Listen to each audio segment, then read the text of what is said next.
So what we're going to be looking at in this topic is probability, and today's lesson is on theoretical probability. So theoretical probability of a particular event is a measure of the chance of that event occurring in any trial of the experiment. So what are the chances of something happening? So if I toss a head, I shouldn't say head or tail. If I toss a coin, I can either get a head or a tail. So in general, for an event E containing equally likely possible outcomes, the probability of an event is the number of members in the event over the total number of outcomes. And we can also represent this as percentages. So the event in which has 0% happening, it's impossible, so it's assigned a probability of 0. 100% chance of it happening, it's assigned a probability of 1. And if it's equally likely to happen, like tossing a coin, you're equally likely to get a head or a tail, then that would have a probability of 0.5. So all probabilities lie between 0 and 1. And so here I've got a diagram showing you all the different probabilities that lie between 0 and 1. From impossible, it's never going to occur, to it's most likely to occur, to an equal chance, to unlikely, not likely, likely, and very likely to happen. So in doing all your probabilities, you need to keep in mind that your answer really needs to be something between 0 and 1. The other thing to keep in mind is that complementary events are things that aren't in that event. So if I toss a coin and I want to know what are the chances of getting a head, well, the chances of getting a head are a half. The complement of that, and we show that with E dash, so the complementary event, so any letter you want to call it with a dash next to it.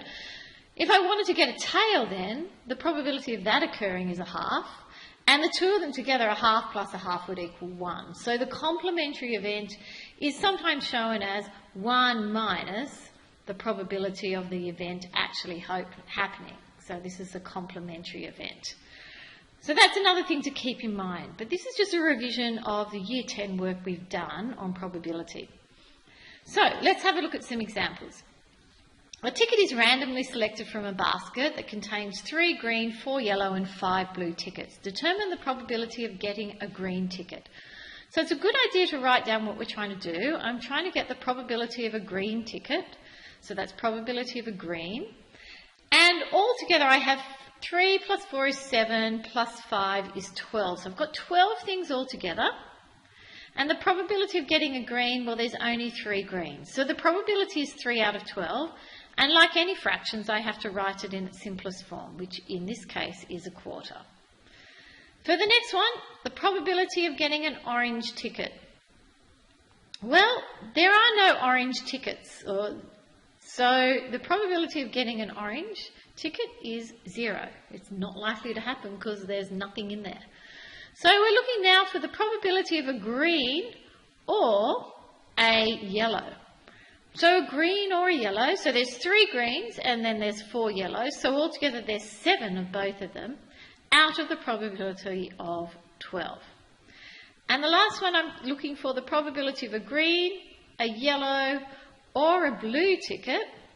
So green, yellow and blue, altogether there's 12 tickets out of 12, and it's 100% chance, so it's 1. So it's most definitely you're going to get one of those tickets, so the probability is just 1.